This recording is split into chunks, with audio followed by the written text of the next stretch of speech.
cukup penting bagi kita, terutama dalam hubungan kita dengan Allah Subhanahu wa taala.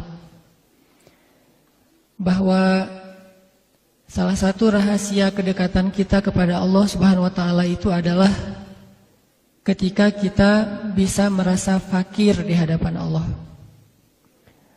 lalu merasa kaya di hadapan makhluk. Ini rahasia kita menjadi mulia, menjadi istimewa di sisi Allah Subhanahu wa taala. Ketika kita merasa fakir di hadapan Allah Subhanahu wa taala dan merasa kaya di hadapan makhluk. Sedangkan sebaliknya, seseorang akan menjadi hina dan semakin jauh dari Allah ketika dia merasa fakir di hadapan makhluk dan merasa kaya atau tidak butuh di hadapan Allah.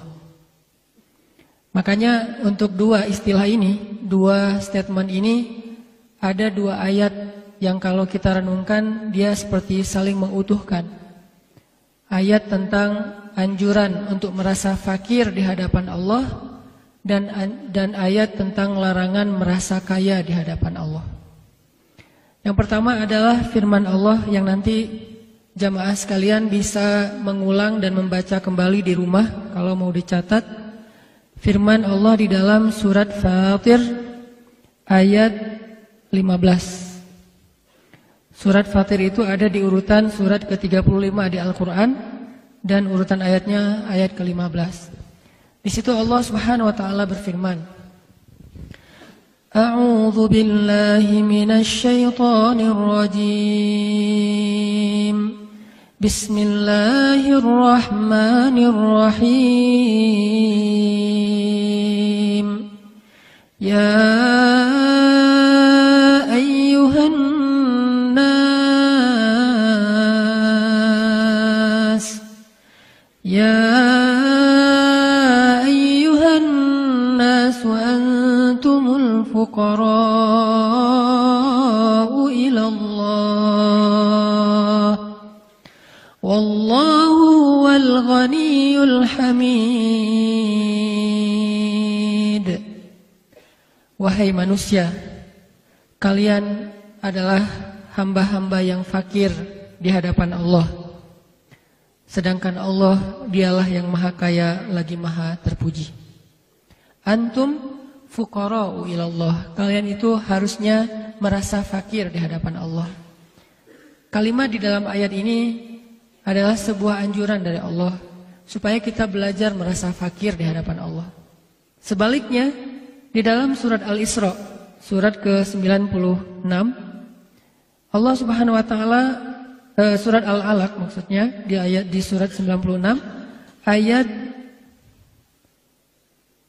ke-6, Allah Subhanahu wa taala berfirman, Kalla innal insana layatgha ar-ra'ahu istaghna inna ila rabbika ruj'a. Sungguh manusia itu akan melampaui batas ketika dia merasa dirinya serba cukup. Ar-ra'ahu istaghna. Jadi yang satu, antumul fuqara'u ilallah, kalian adalah orang-orang yang atau makhluk yang fakir kepada Allah. Sedangkan yang kedua, ar-ra'ahu istaghna, merasa dirinya istaghna. Istaghna itu kaya sehingga enggak butuh siapa-siapa lagi. Ini dua ayat yang ketika kita combine, maka kita mendapatkan sebuah hikmah. Hikmah itu sebuah kesimpulan yang terilhami dari Al-Quran dan Sunnah. Terilhami dari tafakkur dan tadabbur. Hikmahnya apa? Kita akan menjadi mulia, kita akan menjadi istimewa ketika kita merasa fakir di hadapan Allah Subhanahu wa taala. Dan sebaliknya, kita akan menjadi hina ketika kita fakir di hadapan makhluk. Kita akan istimewa ketika kita merasa istaghna di hadapan makhluk. Dan kita akan menjadi hina ketika kita merasa istaghna di hadapan Allah, merasa kaya dan tidak butuh di hadapan Allah. Apa arti merasa fakir dan merasa kaya? Di dalam banyak ayat Allah Subhanahu wa taala menjelaskan tentang status kita di hadapan Allah sebagai fuqara. Salah satu yang paling terkenal, yang paling dihafal oleh banyak orang itu adalah ayat Alam yajidka yatiman fa'awah wa wajadaka dhallan fahada wa wajadaka ailan fa'aghnah.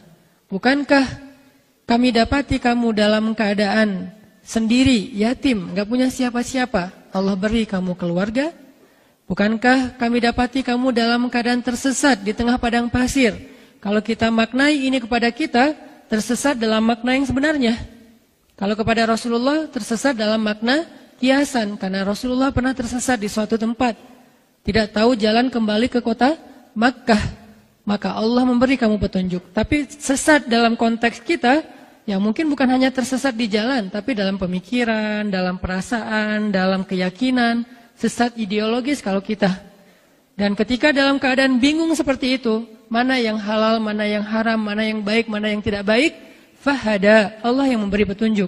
Wa wajadaka ailan fa'aghna, dan Allah mendapati kamu dalam keadaan ail, gak punya apa-apa, gak punya harta, gak punya pekerjaan, gak punya tempat tinggal, gak punya kendaraan, gak punya makanan, gak punya penghasilan, fa'aghna, maka Allah mencukupkan kebutuhan-kebutuhan kalian. Ini salah satu di antara ayat di Al-Quran yang menjelaskan makna antumul fuqara'u ilallah. Sebetulnya kalian itu fakir di hadapan Allah. Anehnya, ada orang yang secara status dia itu fakir di hadapan Allah, cuman dia nggak mau ngaku. Sehingga pengingkarannya tentang dirinya sendiri, tentang statusnya, itulah yang membuat dia akhirnya menjauh dari Allah SWT. Itu namanya ar-ra'ahu istaghna, merasa dirinya udah cukup. Merasa dirinya gak pernah sendiri. Dia punya banyak keturunan, dia punya banyak teman. Seperti yang digambarkan di dalam surat Al-Kahfi, kisah seorang Bani Israel yang kaya raya. Dia mengatakan, ana aktsaru minka malan wa a'azzu nafara. Aku punya harta yang lebih banyak daripada kamu, kata dia ke temannya, dan aku punya banyak pengikut. Dia seorang tajir, orang yang kaya, pastinya dia punya banyak pengikut, punya banyak pengawal, dia punya banyak keluarga, dia punya banyak anak buah, dia punya banyak pegawai. Ana aktsaru minka malan wa a'azzu nafara. Aku lebih banyak harta daripada kamu dan lebih banyak pengikut. Sehingga dia berkeyakinan dia tidak akan binasa lagi. Nah, keyakinan bahwa dia tidak akan binasa lagi inilah yang disebut dengan orang yang tidak merasa butuh kepada Allah. Dia udah merasa pede banget gitu dengan keadaannya, dengan rezeki yang Allah berikan kepada dia. Dan itulah yang menjadi penyakitnya Fir'aun, penyakitnya Haman, penyakitnya Namrud, penyakitnya Qarun, orang-orang yang Allah beri nikmat kepada mereka. Di antara nikmat-nikmat Allah, tiba-tiba dia menjadi istaghna. Dan ayat istaghna di dalam surat Al-Alaq itu sendiri berkisah tentang Abu Jahal yang merasa gak butuh lagi kepada Allah, gak butuh kepada agama. Perasaan tidak butuh kepada agama, gak perlu belajar Islam lagi, gak perlu menerapkan syariat, toh hidupnya udah nyaman, itu namanya istaghna, merasa gak butuh kepada Allah. Dan itulah penyakit paling bahaya. Sebaliknya, orang yang fakir adalah orang yang selalu merasa butuh kepada Allah, butuh diampuni dosanya, butuh diberi petunjuk, butuh dipelihara, butuh dijaga, butuh ditolong, dan seterusnya dan seterusnya. Dan salah satu indikasi bahwa dia selalu merasa butuh kepada Allah, dia selalu bertawakal kepada Allah. Dia selalu nge-mention Allah dalam setiap aktivitasnya. Dia selalu beribadah semaksimal mungkin yang dia bisa karena dia takut ketika dia renggang hubungannya dengan Allah, itu akan berakibat kepada kehidupan dia yang sudah semakin susah. Kita bisa lihat bagaimana kedekatan Rasulullah SAW kepada Allah dalam bentuk ibadah. Yang sampai bengkak kaki beliau, yang sampai basah janggut beliau dengan air mata untuk menangis. Ditanya oleh istrinya, kenapa engkau seperti ini ya Rasul? Bukankah dosa-dosamu sudah diampuni dan surga sudah dijaminkan untukmu? Apa jawaban Nabi? Bukankah seharusnya aku bersyukur kepada Allah?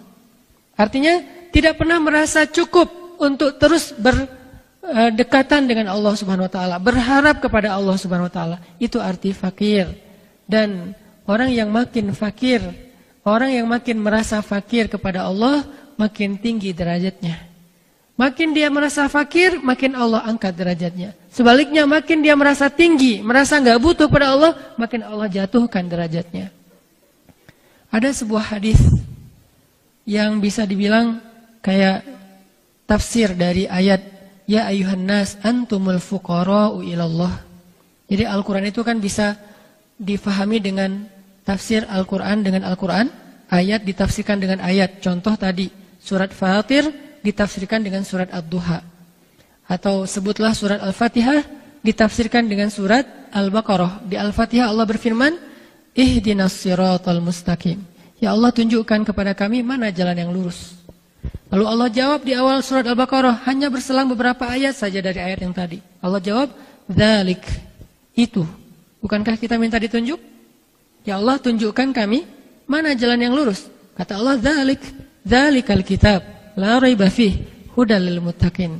Itu Alkitab yang tidak ada keraguan padanya sebagai petunjuk bagi orang yang bertakwa. Jadi seolah-olah Allah nyambung antara Al-Fatihah ke Al-Baqarah. Yang Al-Fatihah itu adalah request, sedangkan di Al-Baqarah itu adalah responnya. Requestnya apa? Minta petunjuk. Ihdinas siratal mustaqim. Respon dari Allah, Allah jawab. Yang mana yang petunjuk? Alkitab, yaitu Al-Quran. La raiba fih. Syaratnya kita nggak boleh ragu kepadanya. Baru dia menjadi hudan lil muttaqin. Petunjuk bagi orang yang bertakwa. Ini namanya Al-Quran menjelaskan satu ayat dengan ayat yang lain. Dan memang seperti itu kaidahnya. Sehingga nggak bisa kita memahami satu ayat, sedangkan kita mengabaikan ayat-ayat penjelasnya di surat-surat yang berbeda. Kenapa kok dipisah-pisahkan suratnya? Karena memang temanya berbeda, tetapi dia saling berkaitan. Nanti bisa juga kita fahami Al-Quran dengan hadis. Bisa hadis qudsi, bisa juga hadis nabawi. Kalau hadis qudsi, Allah yang berfirman, tapi dari bahasa Nabi. Kalau hadis nabawi, Allah yang mengilhamkan idenya atau gagasannya, Nabi yang menyampaikannya. Kalau Al-Quran, Allah berfirman dengan bahasa Allah sendiri. Kalau hadis qudsi, Allah berfirman tapi dengan bahasa Nabi SAW. Cuman idenya secara utuh dari Allah. Kalau hadis nabawi, maka itu dari Rasulullah SAW, tetapi Allah mengawal sehingga ketika ada yang keliru, pasti Allah akan memberitahu kepada Rasul. Di dalam sebuah hadis qudsi yang diriwayatkan dari Abu Dzar Al-Ghifari, bahwa Rasulullah SAW bersabda, Allah Subhanahu wa Ta'ala berfirman. Ini hadis panjang sekali. Allah berfirman, Ya ibadi, inni haramtu zulma ala nafsi, wa ja'altuhu bainakum muharrama, fala tazalamu. Ya ibadi, kullukum dhal, illa man hadaituh, fastahduni ahdikum. Ya ibadi, kullukum aar, illa man kasautuh, fastaksuni aksukum. Ya ibadi, kullukum ja'i', illa man at'amtuh, fastat'imuni ut'imukum. Ya ibadi, inni lan tablughu dharri fatadurruni, wa lan tablughu naf'i fatanfa'uni. Ya ibadi, innakum takhti'una bil-layli wan-nahar, wa ana aghfiru adh-dhunuba jami'a, fastaghfiruni aghfir lakum. Ya ibadi, لو أن أولكم وآخركم وإنسكم وجنكم كانوا على أتقى قلب رجل واحد ما زاد ذلك في ملكي شيئا. يا عبادي، لو أن أولكم وآخركم وإنسكم وجنكم كانوا على أفجر قلب رجل واحد ما نقص ذلك من ملكي شيئا. يا عبادي، لو أن أولكم وآخركم وإنسكم وجنكم قاموا في صعيد واحد فسألوني فأعطيت كل إنسان مسألته ما نقص ذلك مما عندي شيئا. إلا كما ينقص المخيط إذا أدخل البحر يا عبادي إنما هي أعمالكم أحصيها لكم ثم أوفيكم إياها فمن وجد خيرا فليحمد الله ومن وجد غير ذلك فلا يلومن إلا نفسه. Hadis riwayat Muslim. Allah Subhanahu wa taala berfirman, wahai hamba-hambaku. Ini Allah langsung nge-broadcast kita kalau dalam bahasa sosial media. Kata Allah, wahai hamba-hambaku, sesungguhnya aku telah mengharamkan kezaliman terhadap diriku sendiri. Artinya Allah gak pernah menzalimi siapapun. Maka aku jadikan itu juga haram di antara kalian. Maka janganlah kalian saling menzalimi. Wahai hamba-hambaku, semua kalian itu adalah tersesat. Kecuali siapa yang aku beri dia petunjuk. Maka mintalah kepadaku petunjuk, maka aku akan beri kalian petunjuk. Wahai hamba-hambaku, semua kalian itu telanjang, tidak punya pakaian. Kecuali siapa yang aku tutupi tubuhnya, maka mintalah kepadaku pakaian, maka akan aku berikan kalian pakaian untuk menutupi tubuh kalian. Wahai hamba-hambaku, semua kalian itu lapar, kecuali siapa yang aku beri makanan, maka mintalah makan kepadaku, maka aku akan berikan dia makanan. Wahai hamba-hambaku, sesungguhnya kalian tidak akan bisa menyusahkan aku, sehingga dengan itu kalian akan merepotkan aku. Dan kalian juga tidak akan bisa membantu aku, dengan itu akan meringankan aku. Wahai hamba-hambaku, sesungguhnya kalian melakukan kesalahan atau dosa malam dan siang. Maka aku mengampuni dosa-dosa semuanya. Mintalah ampun kepadaku, aku pasti akan mengampuni kalian. Wahai hamba-hambaku, seandainya manusia yang pertama di antara kalian sampai manusia yang terakhir di antara kalian, jin dan manusia berkumpul dalam satu tubuh seorang laki-laki yang dia menjadi orang yang bertakwa. Artinya kalau semua kalian bertakwa, mau manusia ataupun jin, semuanya bertakwa kepada Allah, maka itu tidak akan menambah sedikit pun dari kebesaran dan keagunganku. Seandainya kalian semuanya, dari mulai manusia pertama sampai manusia terakhir, baik itu manusia ataupun jin, semuanya menjadi yang durhaka kepadaku, itu juga tidak akan sedikit pun mengurangi kebesaran dan keagunganku. Wahai hamba-hambaku, seandainya kalian semuanya, manusia yang pertama sampai manusia yang terakhir, berdiri di sebuah tempat meminta kepadaku dengan permintaan-permintaan yang berbeda-beda, semuanya meminta kepada Allah, lalu aku memenuhi semua doa-doa mereka, maka sesungguhnya itu tidak akan mengurangi kekayaanku atau keagunganku sedikit pun, kecuali hanya sekedar seperti setetes air dari ujung jarum yang dicelupkan ke dalam lautan. Wahai hamba-hambaku, sesungguhnya semua amal-amal kalian pasti akan aku perhitungkan, dan aku akan menyempurnakan balasannya. Maka siapa yang melakukan kebaikan, pasti dia akan mendapatkan balasan kebaikan. Wahai hamba-hambaku, siapa yang mendapatkan kebaikan dalam hidupnya, janganlah dia memuji kecuali aku. Dan siapa yang mendapatkan keburukan dalam hidupnya, janganlah dia mencela kecuali dirinya sendiri. Ini hadis yang sangat panjang. Intinya apa teman-teman? Bahwa semua kita itu butuh kepada Allah. Semua kita itu butuh kepada Allah untuk makan. Semua kita itu butuh kepada Allah untuk pakaian. Semua kita itu butuh kepada Allah untuk diberikan petunjuk. Semua kita itu butuh kepada Allah untuk ditolong. Dan segala macam urusan kehidupan kita. Allah hanya mengambil beberapa sampel kebutuhan kita. Yang intinya semua kita butuh Allah. Dan ketika semua kita bermaksiat kepada Allah Subhanahu wa taala, tidak mau taat, semuanya merasa sombong, enggak butuh kepada Allah, itu tidak akan mengurangi kebesaran Allah sama sekali. Manusia dan jin durhaka semuanya, maka tetaplah makhluk-makhluk yang lain bertasbih kepada Allah. Atau sebaliknya, semua manusia dan jin dari makhluk yang pertama diciptakan sampai terakhir hari kiamat, semuanya taat kepada Allah, dan itu pun tidak menguntungkan Allah sedikit pun, tidak menambah kebesaran dan keagungan Allah sedikit pun. Yang intinya Allah nggak butuh kita, kita yang butuh Allah. Itu maksudnya. Karena Allah ghaniyun 'anil alamin, ghaniyun 'anil ibad. Allah tuh nggak butuh alamin, nggak butuh makhluknya. Allah itu nggak butuh hamba-hambanya. Sebaliknya, kita tidak ghani, kita fakir di hadapan Allah. Jadi kebalikan dari ghani itu adalah fakir. Dan Allah juga katakan, seandainya semua makhluknya berkumpul, manusia dan jin, yang pertama diciptakan sampai yang terakhir lahir ke muka bumi, berkumpul semuanya meminta kepada Allah, berdoa. Semua kita punya hajat yang berbeda-beda.